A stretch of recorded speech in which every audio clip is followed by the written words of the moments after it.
Για να τοποθετήσω τα πιστόνια, περνάω το πύρο και μένα με το τσίμπιδο βάζω την ασφάλεια. Και πριν τοποθετήσω τα πιστόνια, έχω σιγουρευτεί ότι τα σημάδια κοιτάνε από τη μεριά της εξάτμισης.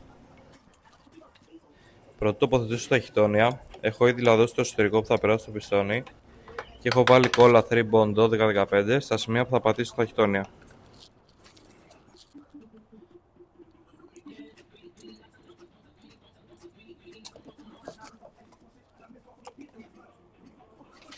Για την κεφαλή έχω πάρει καινούριες βίδες και τις λαδώνω πρωτού τις τοποθετήσω και το σφίξιμο της κεφαλής γίνεται με συγκεκριμένη σειρά σε 3 στάδια. Πρώτο 20 νιούτον, δεύτερο 40 και τέταρτο 90 μοίρες.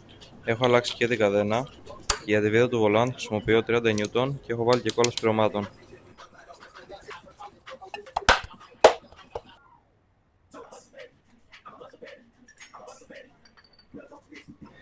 Και σφίγγω σταυρωτά όλες τις εξωτερικές βίδες με 10 νιούτον. Για το χρονισμό έχω βάλει κάτω το βολάν στο σημάδι και οι κεντροφόροι, αυτά εδώ πέρα τα βελάκια, θα πρέπει να κοιτάνε μεταξύ τους.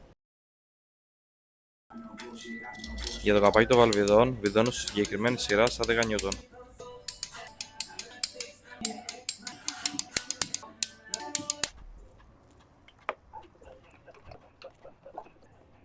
Και επειδή μου κόπηκε το βίντεο, έχω ήδη τοποθετήσει πεταλούδες μπέκ και φίλτρο αέρα. Βάζω το ντεπόζιτο και είναι έτοιμο για την προδοκιμή.